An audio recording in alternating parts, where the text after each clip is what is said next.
मिर्जापुर के बरकछा स्थित BHU south campus एक बार जिंदाबाद मुर्दाबाद के नारे से गूंज उठा। बुधवार रात मेन गेट का दरवाजा बंद कर बीकॉम के छात्र धरने पर बैठ गए। उन्होंने बी वोक के छात्रों पर बेवजह पिटाई का आरोप लगाते हुए दोषी छात्रों पर कार्रवाई की मांग की। मामले में एसपी नक्सली ओपी सिंह ने बताया कि दो छात्रों के मोटरसाइकिल टकराने के बाद विवाद बढ़ा और दो गुटों में मारपीट हो गई।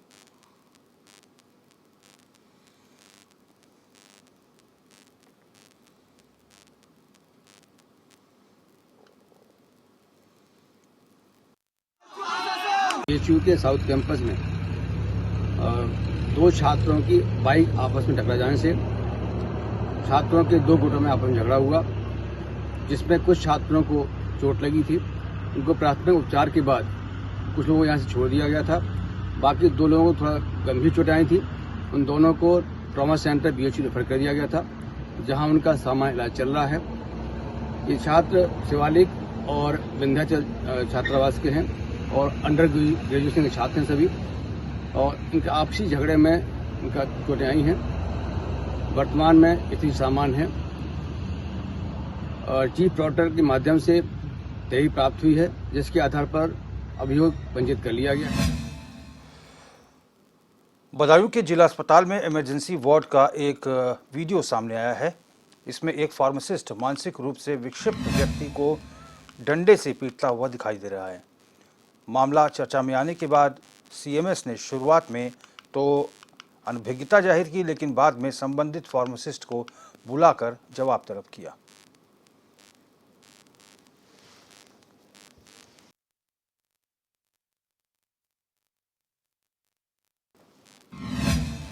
और रिंकू भारद्वाज हमारे संवाददाता ज्यादा जानकारी के साथ फोन लाइन पर जुड़ गए हैं। रिंकू, आखिर क्या है मामला? फार्मासिस्ट ने क्यों पिटाई की उस व्यक्ति की? देखिए रोहित, बता दूं, जिस प्रकार से एक वीडियो फार्मासिस्ट का एक वीडियो सोशल मीडिया पर वायरल हो रहा है, वो अपने आप में एक चर्चा का विषय बना हुआ है। बता दें कि ये विक्षिप्त युवक था, अस्पताल में किसी चीज को लेकर कोई किसी वस्तु की मांग करते हुए अस्पताल में घुस गया और वहां पर जो एक फार्मासिस्ट है उससे भी मांग करने लगा, लेकिन शुरू में फार्मासिस्ट ने उसे हाथ से धक्का देकर हटा दिया और उसके बाद उसने 2-3 तमाचे भी मार दिए।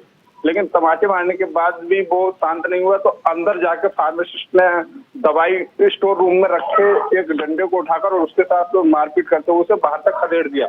वहीं जब इस मामले की बात सीएमएस डॉक्टर कप्तान सिंह से की, तो उन्होंने शुरुआत में तो इसकी अनभिज्ञता जाहिर की, लेकिन जिस प्रकार से जब वीडियो सोशल मीडिया के माध्यम से वायरल हुआ, फिर उन्होंने संबंधित फार्मासिस्ट को बुलाकर उसे फटकार लगाते हुए जवाब तलब भी किया है।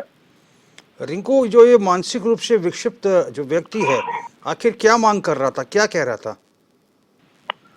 दरअसल मैं आपको बता दूं, वीडियो के माध्यम से आप देख सकते हैं कि कुछ खाने पीने की वस्तुओं की मांग करता हुआ दिखाई दे रहा है। लेकिन मैं बता दूं, जिस प्रकार से इसके साथ ये एक्टिविटी दिखाई दी है और एक्टिविटी हुई है और मारपीट हुई है, उससे कहीं ना कहीं एक मानवता शर्मसार होती दिखाई दे रही है। मैं आपको बता दूं, इस अस्पताल परिसर में ये पूरा मामला अस्पताल परिसर में सीएमएस के कमरे में लगे एलईडी के सारे कमरों की एक्टिविटी दिखाई देती है, सीसीटीवी कैमरे की फुटेज, उसी में जब ये सब चीज दिखाई दी उसके बाद सीएमएस ने उस पर कार्रवाई की है। और वहीं अब आपको बता दूं, जो पिछले दिनों घुसखोरी के मामले में कुछ लोग इस अस्पताल से सस्पेंड हुए थे और उन्हीं लोगों ने इसे वायरल करने का काम किया है।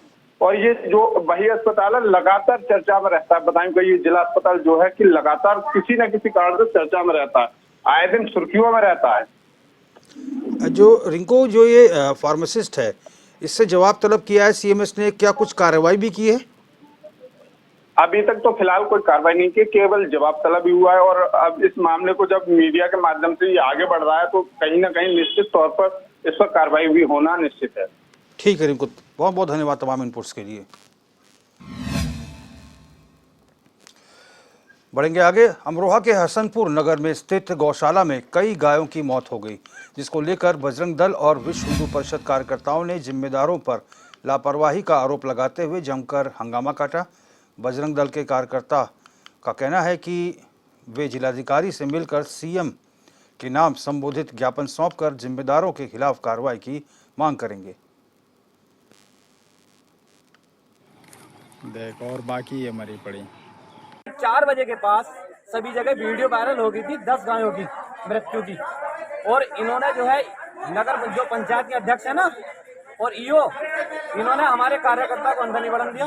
पुलिस प्रशासन और एसडीएम महोदय ने जिंदी गायें तो पाई हैं अभी। और हमारा विश्व हिंदू परिषद बजरंग दल सभी है। आज तो हम यहाँ अभी 20-25 लोगों का कार्यकर्ता हमारे, और अभी अगर जो इसका निस्तारण नहीं निकला, और सुनो इसमें जेसीबी चलाने वाला मुस्लिम समाज का आदमी है।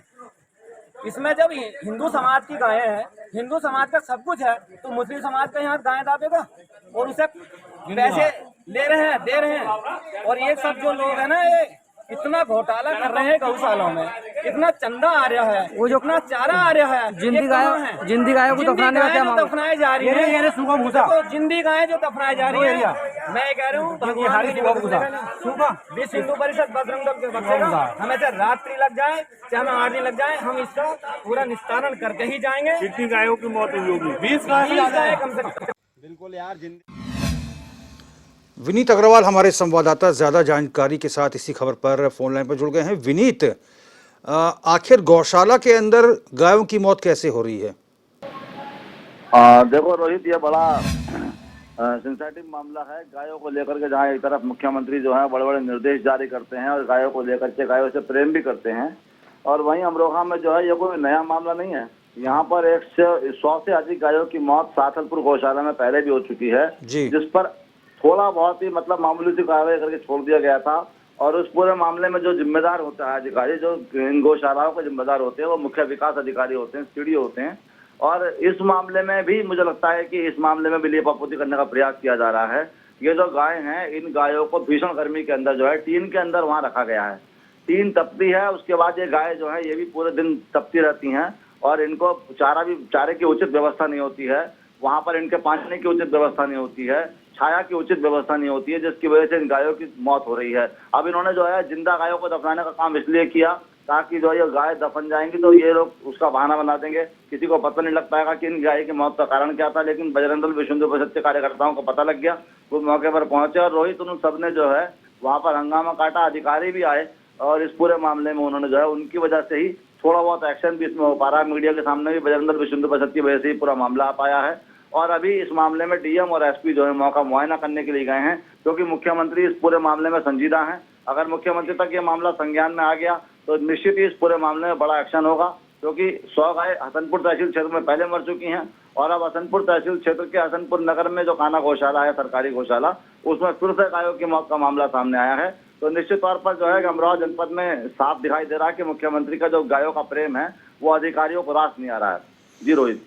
विनीत, अभी हम कुछ दिन पहले ही हमारे एक संवाददाता किसी अन्य जगह की उत्तर प्रदेश की तस्वीर दिखा रहे थे कि ज़्यादातर गौशालाएं बंद रहती हैं, गाय जो हैं गर्मी से बाहर दम तोड़ रही हैं और उनको चील कौवे नोच नोच के खा रहे हैं। अब बड़ा सवाल ये है, जी जी बताइए, पूछिए विनीत, बड़ा सवाल ये है कि जो बजरंग दल और विश्व हिंदू परिषद के कार्यकर्ता हैं वो ये कह रहे हैं कि चूंकि फंड बहुत अच्छा खासा आता है, सभी जगह गौशाला बनाई गई हैं ताकि कोई भी गौवंश आवारा ना घूमे। खाने की बात करें तो भूसा, बरसिंग, हरा चारा और दाना, चोकर, खली, ये सारी व्यवस्था की जाती है और अच्छा खासा बजट भी आता है, चंदा भी आता है। जो हिंदू धर्म में, सनातन में विश्वास करने वाले लोग हैं, चंदा भी देते हैं। आखिर वो पैसा कहाँ जा रहा है? जब चंदा आ रहा है तो इनके लिए क्या व्यवस्था नहीं की जा सकती कि गर्मी से इनको बचाया जाए या फिर इनको ठीक से इनको पोषक आहार दिए जाए? रोहित, बिल्कुल आपकी बात सही है, लेकिन यहाँ पर भ्रष्टाचार का मामला है। ये सारे जो अधिकारी कर्मचारी हैं ऊपर से नीचे तक सब इसमें भ्रष्टाचार में लिप्त होते हैं।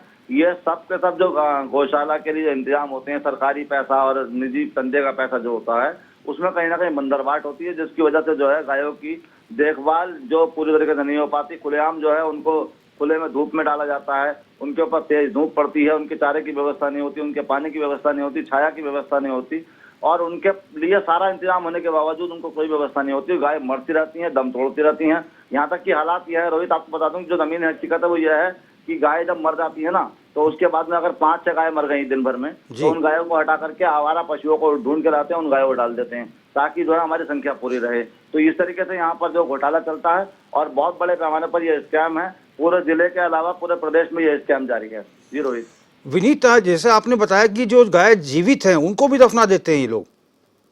बिल्कुल, देखिए तस्वीरों में सामने देख लीजिए आप कि जिस तरीके से विष्णु प्रसाद बजरंग वालों ने 2 गायें 3 गायें ऐसी थी, 5 गायें इन्होंने दफनाने का प्रयास किया था गड्ढे के अंदर, जिनमें से 2 गायें जिंदा थी और 3 गायें मरी हुई थी।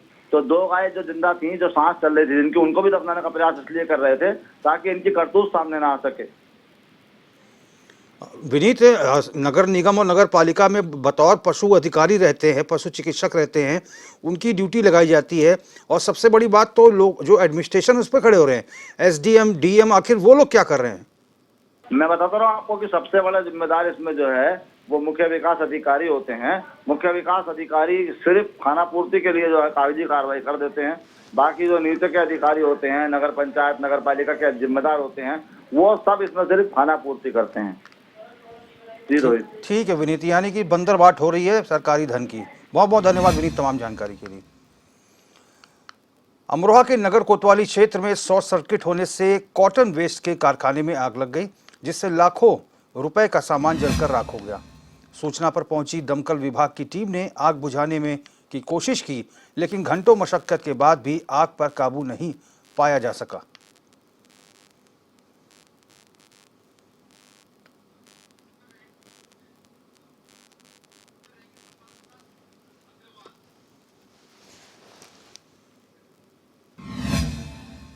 और सुमित अग्रवाल हमारे संवाददाता इसी खबर पर फोन लाइन पर जुड़ गए हैं, इसी खबर की ज़्यादा जानकारी देंगे। सुमित, आखिर कैसे ये कॉटन वेस्ट जो प्लांट था, इसमें आग कैसे लगी? जी बिल्कुल, देखिए रोहित, मैं आपको बता दूं ये पूरी मामला जो अमरोहा जनपद का है। अमरोहा में ईदगाह रोड पर स्थित एक कॉटन वेस्ट कारखाने में बीती रात आग लग गई। देखते ही देखते आग ने जो है भीषण रूप धारण कर लिया है। तो आग का कारण जो है शॉर्ट सर्किट बताया जा रहा है। वहीं आग लगने के बाद दमकल विभाग की टीम मौके पर पहुंची। यहाँ घंटों मशक्कत के बाद जो है आग पर काबू पाया जा सका है। फिलहाल आग लगने का जो कारण बताया जा रहा है शॉर्ट सर्किट बताया जा रहा है। जो कॉटन वेस्ट कारखाने स्वामी है उसकी माने तो यहाँ करीब 5 लाख रुपए का नुकसान हुआ है। अभी क्या स्थिति है, आग बुझ गई क्या? जी बिल्कुल, यहाँ जो दमकल विभाग की टीम पहुंची थी, उसने कड़ी मशक्कत के बाद जो है घंटों बाद आग पर काबू पाया जा सका है। सुमित, कॉटन वेस्ट कारखाना था जिसको लेकर आग ने भीषण रूप धारण कर लिया था। सुमित, कॉटन वेस्ट कारखाना यानी कि यहाँ पर क्या बनता था? यहाँ जो कॉटन का कारोबार होता है, कॉटन से संबंधित जो है यहाँ उपकरण बनाए जाते थे कॉटन से संबंधित। चलिए ठीक है सुमित, बहुत बहुत धन्यवाद तमाम इनपुट के लिए। गाजियाबाद के कमिश्नरेट के अंतर्गत आने वाले लोनी बॉर्डर थाना इलाके के बेहटा हाजीपुर में एक दर्दनाक हादसा हो गया। यहाँ बीती रात एक 3 मंजिला इमारत में आग लगने से 5 लोगों की मौत और 2 लोग गंभीर रूप से घायल हो गए। घटना से क्षेत्र में मातम का माहौल पसरा हुआ है। पुलिस, फायर ब्रिगेड और जिला प्रशासन की टीम द्वारा बचाव कार्य करते हुए आग पर काबू पाया गया। मकान में आग लगने का कारण शॉर्ट सर्किट बताया जा रहा है। यहाँ पे देर रात सूचना मिली है कि एक व्यक्ति के घर पे आग लगी है और कुछ लोग फंसे हुए हैं। इसी सूचना पे थानाध्यक्ष एवं फायर सर्विस तत्काल मौके पर पहुंचे। वहाँ पे एक महिला और एक बच्चे को घायल अवस्था में हॉस्पिटल में भर्ती कराया गया है, क्योंकि वो फायर जो है पहला और दूसरे मंजिल में था, नीचे से फायर हुआ था। ऊपर के लोग वहाँ पे पहले और दूसरे मंजिल में ट्रैप हो गए थे। उसमें से 5 लोगों को बरामद किया गया है, जो कि उस फायर एक्सीडेंट में उनकी कैजुअल्टी हुई है। उसमें बच्चे भी हैं, उसके बुज़ुर्ग भी हैं और बड़े भी हैं। तो इन सभी को शिनाख्त कर रहे हैं और बाकी जो घायल है उनको अच्छे से इलाज हो इसके लिए व्यवस्था। तो देर रात घर में आग लग गई, शॉर्ट सर्किट जो है वजह बताई जा रही है। अब जैसे जैसे तापमान बढ़ता जा रहा है वैसे आगजनी की घटनाएं भी लगातार सामने आ रही हैं। कहीं शॉर्ट सर्किट से आग लग रही है, कहीं गाड़ियों में अचानक आग लग जा रही है, कहीं एसी ब्लास्ट हो रहे हैं और ये सिलसिला थमने का नाम नहीं ले रहा है। और एक और वारदात सामने आई है, दुखद घटना है, जिसमें 5 लोगों की परिवार के आग में झुलसने से मौत हो गई, 2 गंभीर रूप से घायल हैं।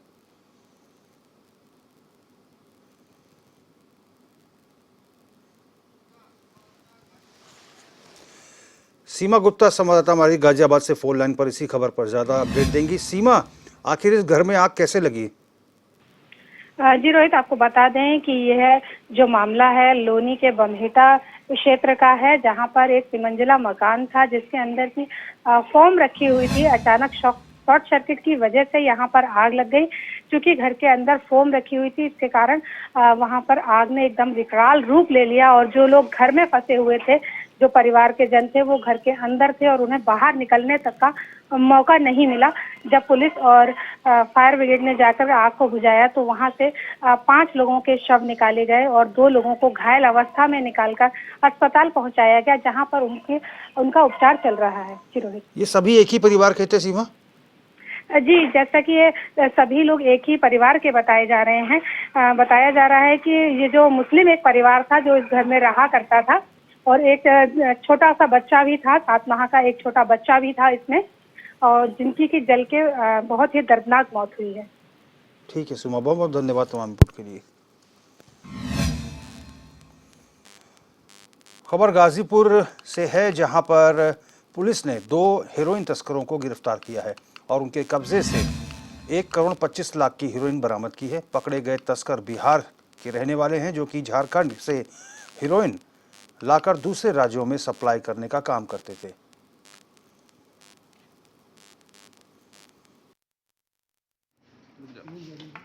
चेकिंग कर रहे थे गंगा पुल के पास जमनिया में, तो 2 संदिग्ध पकड़े गए जिनके पास से मादक पदार्थों की बरामदगी हुई है। करीब 670 ग्राम हेरोइन जैसा पदार्थ इनके द्वारा बताया गया अभियुक्तों द्वारा बरामद किया गया है तथा इन दोनों को गिरफ्तार करके जेल भेजा जा रहा है।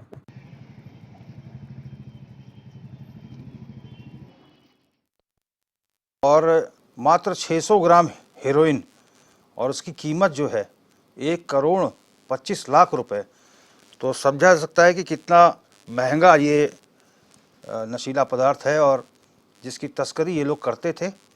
पुलिस को सूचना लगी और पुलिस ने धर दबोचा। झारखंड से माल सप्लाई करने जा रहे थे। बड़ी बात यह है कि मात्र 600 ग्राम हेरोइन की कीमत 1 करोड़ 25 लाख बताई जा रही है और बहुत लंबे समय से इस नशे के कारोबार में लगे हुए थे। जब पुलिस को सूचना लगी तो उन्होंने उनको धर दबोचा। बिहार के रहने वाले थे दोनों तस्कर। तो बड़ी कामयाबी गाजीपुर पुलिस को लगी है।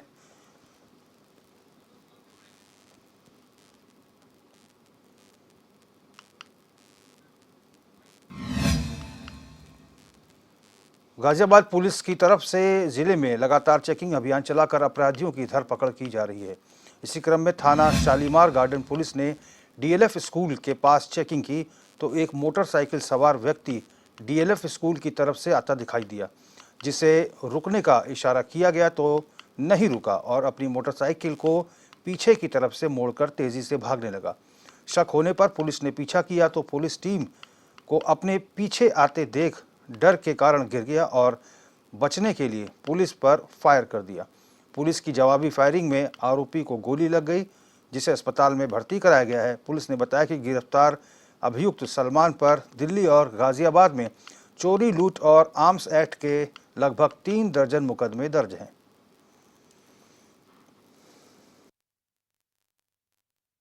आज दिनांक 13 जून 2024 को चेकिंग के दौरान थाना शालीमार गार्डन पुलिस एवं एक बाइक सवार अभियुक्त के बीच में मुठभेड़ हुई है, जिसमें अभियुक्त को पैर में गोली लगी है। उसे उपचार हेतु अस्पताल भेज दिया गया है एवं इससे पूछताछ करने पर इसने अपना नाम सलमान उर्फ मेहताब पुत्र नसीम बताया है। आपराधिक इतिहास खंगालने पर पता चला कि इसके ऊपर लूटपाट तथा अन्य जघन्य अपराधों के एनसीआर तथा आसपास के इलाकों में करीब 3 दर्जन से ज़्यादा मुकदमे दर्ज हैं।